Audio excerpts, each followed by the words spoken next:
Good morning friends, my dear students. स्वागत है आपका एक बार फिर से हमारे स्कूल के इस यूट्यूब चैनल पे, जिसके ज़रिए हम डिजिटल इंग्लिश क्लासेस में पढ़ रहे हैं। अपने टॉपिक का नाम है टाइम एंड टेंस। अब तक हम आधे टेंसेस यानी कि 6 टेंस पढ़ चुके हैं। प्रेजेंट के 4 पार्ट्स और पास्ट के हमने 2 टेंसेस पढ़े थे, past simple and past continuous. आज हम उसी सिलसिले को आगे बढ़ाते हुए तीसरा टेंस है पास्ट का, जिसका नाम है पास्ट परफेक्ट टेंस। बहुत ही इंपॉर्टेंट टेंस है और काफी इसका यूज होता है अपनी डे टू डे लाइफ में। एग्जाम में भी इससे रिलेटेड क्वेश्चन किए जाते हैं और ट्रांसलेशन में भी काफी इंपॉर्टेंट चीज है पास्ट परफेक्ट टेंस। पास्ट का तीसरा पार्ट। फर्स्ट ऑफ ऑल, जैसा कि मैंने आपको बताया था कि किसी भी टेंस की पहचान क्या होती है। इस टेंस की पहचान एक ना होकर के दो है, लेकिन सिंपली अगर हम पहली बात करें तो हिंदी सेंटेंसेस के लास्ट में, वर्ड के लास्ट में यदि ये शब्द आपको कहीं पर भी दिखे तो वहां पर पास्ट सिंपल टेंस होता है। सीधे सेंटेंसेस में अगर ये नजर आए तो आपको वहां पर पास्ट परफेक्ट टेंस को पहचानना है। अब इस टेंस की हेल्पिंग वर्ब की अगर हम बात करें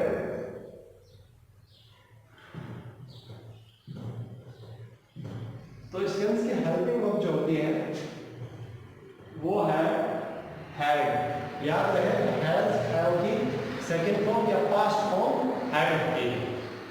और मेन वर्ब इस टेंस की बात करें तो मैंने आपको आगे भी बताया है कि परफेक्ट टेंस में हमेशा वर्ब की थर्ड फॉर्म का यूज किया जाता है। इसी टेंस में वर्ब की थर्ड फॉर्म का यूज किया जाएगा।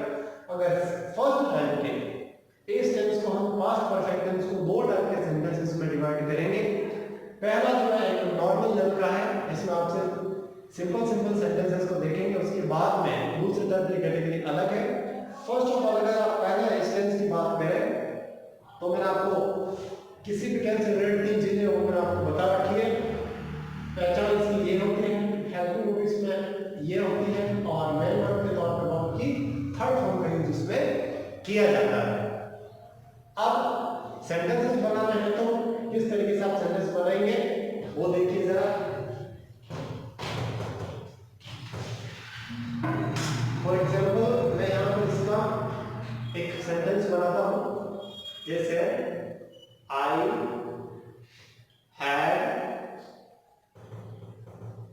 Taken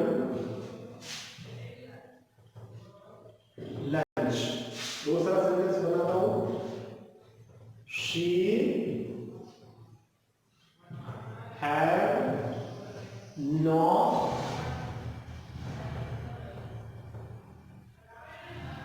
completed her work by that time। और नेक्स्ट में इंटरोगेटिव बनाएंगे तो had you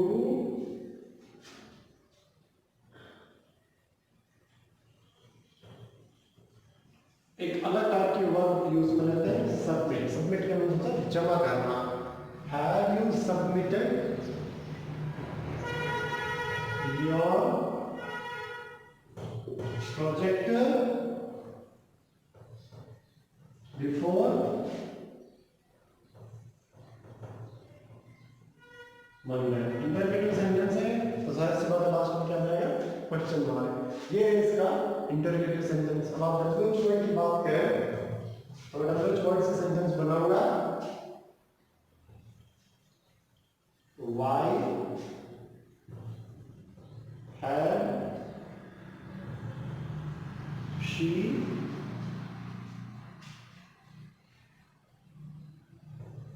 नेगेटिव में डाल देते हैं नॉट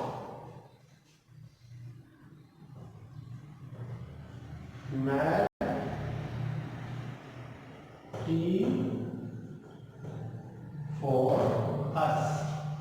ये हो जाएगा इसका डब्ल्यूएच। किसी भी तरीके के डब्ल्यूएच वर्ड को लेकर के आप उनकी अलग टेबल बना करके हर एक प्रत्येक डब्ल्यूएच वर्ड से कोई ना कोई सेंटेंस बना करके अपने नॉलेज को अपडेट कर सकते हैं।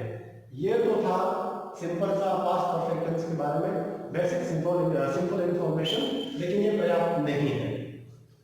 इन सेंटेंसेस का वो प्रैक्टिस करेंगे तो उनके बारे में और भी बहुत सारी चीजें निकल करके आएंगी। लेकिन जो दूसरे टाइप के सेंटेंसेस होते हैं वो थोड़े से कॉम्प्लिकेटेड होते हैं और इंपॉर्टेंट होते हैं और इनसे ज्यादा यूज किए जाते हैं। डियर स्टूडेंट्स, पास्ट में यानी कि भूतकाल में जब दो एक्टिविटीज होती है और दोनों एक्टिविटीज एक के बाद एक होती है, यानी कि फर्स्ट एक्टिविटी पहले हुई है उसके बाद कोई एक्टिविटी हुई है, दोनों का ज्यादा टाइम डिफरेंस नहीं है लेकिन एक दूसरे के थोड़े समय बाद में होती है, तो उस तरीके की एक्टिविटीज के लिए जो टेंस यूज किया जाता है वो होता है पास्ट परफेक्ट टेंस। और जब उन कार्यों के समय की बात है तो उन समय के लिए जो है हम यूज करते हैं कॉन्सेप्ट आफ्टर एंड बिफोर के। यानी कि जिन सेंटेंसेस में आफ्टर बिफोर आता है वहां पर पास्ट परफेक्ट टेंस होता है। कहने का मतलब यह है कि पास्ट परफेक्ट टेंस में जो दूसरे तरीके के सेंटेंसेस होते हैं जिसमें मैंने आपको बताया कि एक एक्टिविटी में होकर के दो काम हो रहे होते हैं, दो काम जब होंगे एक के बाद एक दो काम होंगे, अभी मैं आपको एक्सप्लेन करके बताऊंगा, तो वहां पर आफ्टर और बिफोर का यूज किया जाता है। तो पास्ट परफेक्ट टेंस की सेकंड टाइप की जो अपनी क्लास होगी उसमें हम देखेंगे use of before and after. इन दो कॉन्सेप्ट का आप अलग से यूज किया जाएगा, before and after. You know very well कि बिफोर का मतलब होता है पहले और आफ्टर का मतलब होता है बाद में। Use of before and after किन कंडीशन में? तो यूज बिफोर और आफ्टर यूज तभी किया जाएगा जब पास्ट में दो एक्टिविटी एक के बाद एक हुई हो। अब हम फर्स्ट ऑफ ऑल अगर बिफोर की बात करें तो पहला अपना कॉन्सेप्ट पढ़ने का होगा बिफोर। बिफोर का यूज की क्या शर्तें रहेगी? जो एक्टिविटी पहले हुई है वो एक्टिविटी हमेशा हैव प्लस वर्ब की थर्ड फॉर्म में यानी कि पास्ट परफेक्ट टेंस में इंक्लूड की जाएगी। और जो एक्टिविटी फर्स्ट हुई है यानी कि जिसका टाइम पहले वो फर्स्ट एक्टिविटी कहलाती है, पहला कार्य होता है वो अगर हैव प्लस वर्ब की थर्ड फॉर्म में होगा तो दूसरे में कौन सा टेंस यूज किया जाता है? उसके लिए हम पास्ट सिंपल टेंस का यूज करते हैं। यानी कि कहने का अर्थ है अगर पास्ट परफेक्ट टेंस के किसी सेंटेंस में बिफोर और आफ्टर का यूज हुआ है तो वहां पर पास्ट परफेक्ट का यूज नहीं होगा बल्कि पास्ट सिंपल का भी यूज होगा, यानी कि दोनों टेंसेस का यूज होगा। याद ये रखना है कि बिफोर और आफ्टर के आगे या पीछे ये समझने लायक चीज है। अब मैं आपको एक एग्जांपल से इसका अच्छे तरीके से यूज बताऊंगा क्योंकि बिना एग्जांपल के एक्सप्लेन नहीं कर सकते हम किसी भी चीज को। फॉर एग्जांपल देखिए, I had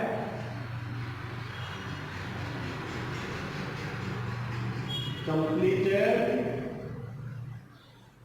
my homework before went to market। समझना लाइक चीज मैंने आपको ऊपर टाइटल दिया है। फर्स्ट ऑफ ऑल हम इस प्रीपोजिशन यूज करेंगे जिसका नाम है बिफोर।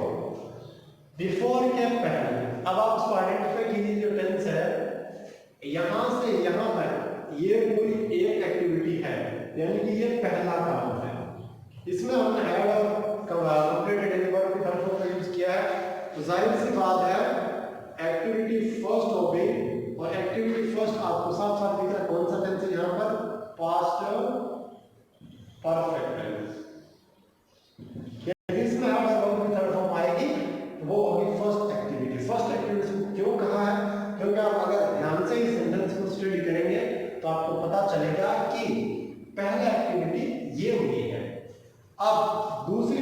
में यानी कि बिफोर के आगे जो सेंटेंस है वो है वेंट टू मार्केट। एलपी से अगर सब्जेक्ट क्यों लगे, क्योंकि दोनों ही सेंटेंसेस का सब्जेक्ट एक ही जो है आई। यहाँ पर वेंट एक वर्ब की सेकंड फॉर्म है। आपको पता होगा वर्ब की सेकंड फॉर्म का यूज किस में किया जाता है? पास्ट सिंपल टेंस में। तो डियर स्टूडेंट्स, ये हो गई अपनी एक्टिविटी सेकंड। अब इसका ट्रांसलेशन करें तो ये सेंटेंस आपसे ये कह रहा है कि मार्केट जाने से पहले मैं अपना गृह कार्य पूरा कर चुका था। यानी कि दो एक्टिविटीज हुई है, एक तो गृह कार्य करने की, होमवर्क करने की, और एक है मार्केट जाने की। जो पहली एक्टिविटी हुई थी उसमें था होमवर्क कंप्लीट करना। जाहिर सी बात आपको दिख रहा है यहाँ पे हैव प्लस वर्ब की थर्ड फॉर्म को यूज किया। जो एक्टिविटी फर्स्ट है, जो फर्स्ट एक्टिविटी है वो होती है पास्ट परफेक्ट टेंस में। और दूसरी तरफ सेंटेंस के जो दूसरा क्लोज है, दूसरा जो वाक्य है, उसमें हमने यूज किया वर्ब की सेकंड फॉर्म का, यानी कि वहां पर हम पास्ट सिंपल टेंस का यूज करेंगे। दूसरी शर्त, इस सेंटेंस में तो मैंने एक ही सब्जेक्ट का यूज किया है, हम दोनों क्लोजेस में यानी कि दोनों सेंटेंसेस में अलग अलग सब्जेक्ट का यूज कर सकते हैं, जो मैं नेक्स्ट एग्जांपल में बताऊंगा। जो आप जब ये टेंस पढ़ते हैं तो बहुत बार वो सेंटेंस वो एग्जांपल आपको पूछा जाता है।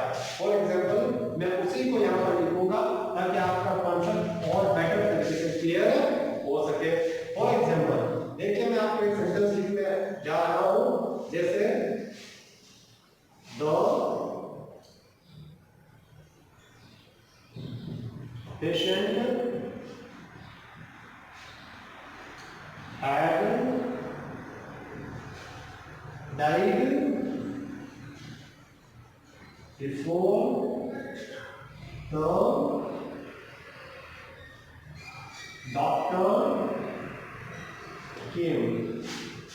ये सेंटेंस मैंने इसलिए दिया है क्योंकि ये जब भी पास्ट परफेक्ट टेंस पढ़ाया जाता है तो बहुत सारी बुक्स में इस एग्जांपल को दिया है ताकि आपको आप अपने सामने अगर आप देखो ये एग्जांपल आपको मिल सकता है। ये स्टूडेंट्स, हमने इसमें कौन से कॉन्सेप्ट का किस प्रीपोजिशन का यूज किया है? बिफोर का। अब अपना नेक्स्ट काम ये है कि हमें पहचानिए फर्स्ट एक्टिविटी कौन सी है, जो पहले हैपनिंग है वो फर्स्ट एक्टिविटी कहलाती है। The patient had died. Simple सी बात है, हैड जिसमें आता है वो हमेशा फर्स्ट एक्टिविटी होती है, और दूसरी बार अपने आप जो बिफोर की उस तरफ आया है वो सेकंड एक्टिविटी होगी। ट्रांसलेशन देखेंगे तो यही है कि डॉक्टर के आने से पहले पेशेंट मर चुका था। सीधी सी बात है, डॉक्टर के आने का काम बाद में हुआ, उससे पहले पेशेंट के जाने का काम हुआ। पेशेंट के जाने का काम फर्स्ट एक्टिविटी, इसलिए आप देख सकते हैं हैड का यूज किया हमने। और अगर आप इसकी बात करें तो बिफोर हमेशा पास्ट परफेक्ट टेंस के आगे यूज किया जाता है, यानी कि बिफोर से पहले हमेशा पास्ट परफेक्ट टेंस का यूज किया जाता है। आप एक ध्यान रखना आपको, अगर आप पहले क्लोज में पहली एक्टिविटी में पास्ट परफेक्ट का यूज करेंगे, दूसरी एक्टिविटी में अपने आप पास्ट सिंपल का यूज किया जाएगा। अगर आप पास्ट सिंपल का आपने ढंग से स्टडी किया है, यानी सब्जेक्ट के पास वर्ब की सेकंड फॉर्म वाले सिर्फ पॉजिटिव सेंटेंसेस में, इंटरोगेटिव और नेगेटिव होते तो एक अलग बात होती, फिर डिड प्लस वर्ब की फर्स्ट फॉर्म आती। लेकिन यहां पर हम पॉजिटिव सेंटेंस पढ़ रहे हैं, इसलिए हमने वर्ब की सेकंड फॉर्म यानी कि केम का यूज किया है। ये सिंपल सा एग्जांपल मैंने आपको बताया है, जिसमें मैंने आपको सारी एडिशनल जानकारी जो भी थी बिफोर का यूज कहां किस तरह, दो सेंटेंसेस को आपको साथ में लेके चलना है। जब भी बिफोर आफ्टर का यूज किया जाएगा तो दो टेंस आएंगे, पास्ट परफेक्ट और पास्ट सिंपल। ये अपने बिफोर का कॉन्सेप्ट क्लियर हुआ। अगर आप हिंदी अर्थ को ध्यान में रखें तो बिफोर का अर्थ क्या होता है? पहले। टेंस कौन सा पढ़ रहे हैं? Past perfect tense. Helping verb main verb क्या होती है? हैड प्लस वर्ब की थर्ड फॉर्म। तो बिफोर से पहले आप हैड प्लस वर्ब की थर्ड फॉर्म यानी कि टेंस का यूज कर सकते हैं। अगर आप बिफोर से पहले इसका यूज करेंगे तो सीधी सी बात है, दूसरे टाइप का जो सेंटेंस है, जो दूसरा क्लॉज है, दूसरा वाक्य है, उसमें अपने आप पास्ट सिंपल टेंस का यूज होगा। ये तो था बिफोर का यूज। अब मैं आपको बताऊंगा आफ्टर का यूज हम कैसे करेंगे। बिफोर आफ्टर का बिल्कुल उल्टा है। बिफोर का अर्थ होता है पहले और आफ्टर का अर्थ होता है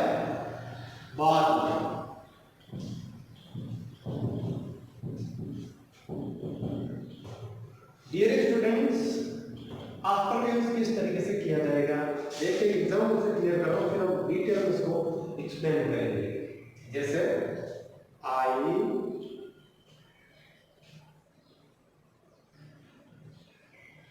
played games after had gone to home। देखिए मैंने सेंटेंस लिखा है और कौन से प्रीपोजिशन का यूज किया है, आफ्टर। टाइम एग्जांपल हमारे पास में है आफ्टर। आफ्टर का मतलब क्या होता है, बाद में। अब आपको ये पहचानना है कि फर्स्ट एक्टिविटी कौन सी, सेकंड एक्टिविटी कौन सी। तो मैंने आपको अभी बिफोर वाले यूज में बताया था कि जिस सेंटेंस में हैड प्लस वर्ब की थर्ड फॉर्म आती है वो हमेशा फर्स्ट एक्टिविटी होती है। तो आप देख सकते हैं इस तरह फर्स्ट एक्टिविटी अपने आप हो गई, क्यों हुई, क्योंकि इसमें हैड प्लस वर्ब की थर्ड फॉर्म आई है, तो वो फर्स्ट एक्टिविटी है। तो ऑब्वियसली ये कौन सी हो गई, ये सेकंड एक्टिविटी है, यानी कि ये काम बाद में हुआ है। टेंस कौन सा इधर, पास्ट परफेक्ट टेंस। क्यों, क्योंकि हमने हैड और वर्ब की थर्ड फॉर्म यूज की है जो इसमें होती भी है। और उस तरफ पास्ट परफेक्ट है तो इस तरफ क्या होगा, past simple tense. Second activity के लिए पास्ट सिंपल का, फर्स्ट एक्टिविटी के लिए पास्ट परफेक्ट का। ट्रांसलेशन के जरिए आप आगे बढ़ेंगे। तो मैंने आपको अभी कहा था कि फर्स्ट एक्टिविटी यानी कि जिसका टाइम पहले हुआ, तो आप इस को ट्रांसलेट करेंगे तो क्या देखें, I played games after had gone to home. मैंने घर जाने के बाद गेम्स खेले, यानी कि मेरा घर जाने का काम पहले हुआ, उसके बाद मैंने गेम खेले। दैट मींस मैं घर पहले गया, उसके बाद मैंने गेम खेले। तो सिंपल सी बात है, जो काम बाद में हुआ है वो पास्ट सिंपल हो जाएगा और जो पहले हुआ है वो पास्ट परफेक्ट हो जाएगा।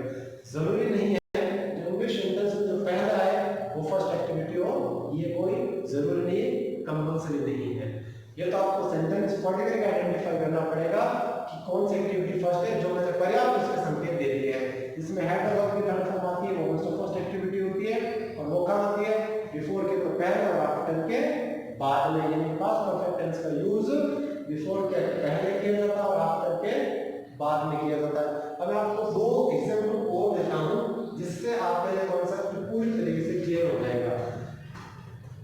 बिफोर और आफ्टर का यूज जितने आप सेंटेंस में ज्यादा करेंगे उतना बेटर रहेगा। हालांकि अभी भी क्लियर नहीं हुआ है क्योंकि अभी काफी सारी चीजें और है जो हमें करनी है। अब मैं आपको इसका एग्जांपल देता हूं ताकि अब तक जो मैंने आपको इन्फॉर्मेशन दी थी वो आपको ढंग से समझ में आ जाए। फॉर एग्जांपल मैं एक सेंटेंस देता हूं, I had washed my hands। किसका यूज होगा इसमें, बिफोर का, क्योंकि हैड वर्ब की तरफ पहले आ चुकी। बिफोर एट, खाने के लिए ईट और टेक दोनों का यूज किया जा सकता है, जो आपकी इच्छा हो वो आप कर सकते हैं। बिफोर यूज किया है और वर्ब की तरफ पहला गया। इसी सेंटेंस को अगर आप दूसरी भाषा वेल एक्सप्रेस करें दूसरे तरीके से, तो आप देखिए खाना खाने से पहले हाथ धोने का काम हुआ, जाहिर सी बात है खाना खाने के बाद में तो हो सकता है। तो यहाँ पे क्या होगा, I washed my hands after had taken food। वही बात इसमें हमने किया बिफोर का यूज, इसमें हमने आफ्टर का यूज। हैड और वर्ब की थर्ड फॉर्म बिफोर से पहले हुई है और आफ्टर के बाद में हुई है। जिसमें हैड और वर्ब की थर्ड फॉर्म यूज होती है उसमें हमेशा एक्टिविटी फर्स्ट होती है। तो आप ये सेंटेंस पढ़ेंगे तो क्या कराइए, I washed my hands after had taken food, यानी कि खाना खाने के बाद मैंने अपने हाथ धोए थे। सिंपल सी बात है, एक्टिविटी हाथ धोने का, हैंड वॉश का काम खाना खाने के पहले भी होता है और बाद में भी होता है, और इसलिए हमने आफ्टर और बिफोर को इस एक एग्जांपल से अब बहुत अच्छे तरीके से क्लियर कर सकते हैं। अब दूसरी बात, इस सेंटेंस में सिर्फ टाइम को एक्सप्रेस करने के लिए बिफोर और आफ्टर का भी यूज नहीं किया जाता है, बाय प्लस टाइम या बिफोर प्लस टाइम का भी यूज किया जाता है।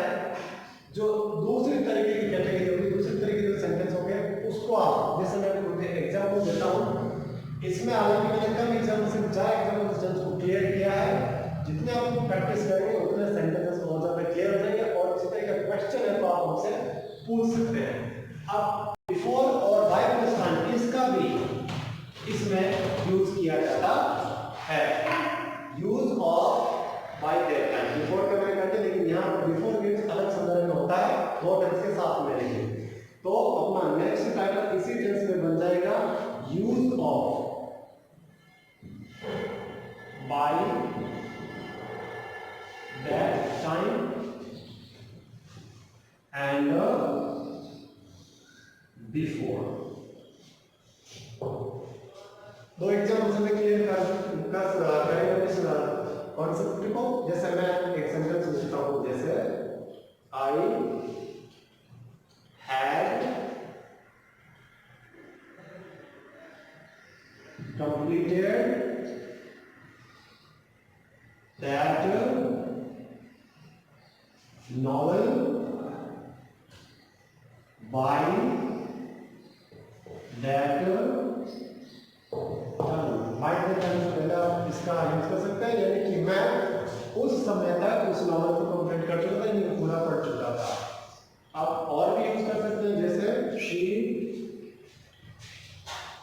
Had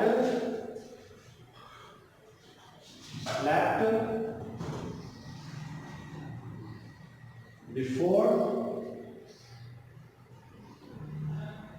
sunset। बिफोर के आगे का टाइम हो गया और बाय द टाइम, दोनों में टाइम का यूज किया, और इस टेंस को आप दोनों तरह से यूज कर सकते हैं, बाय के टाइम से भी एंड बिफोर से भी। अगर किसी दूसरी एक्टिविटी होगी, यानी कि कार्य होगा, तो सीधी सी बात है पास्ट सिंपल में होगा, क्योंकि आप फाइव ऑफ द का यूज पहले ही कर चुके होते हैं।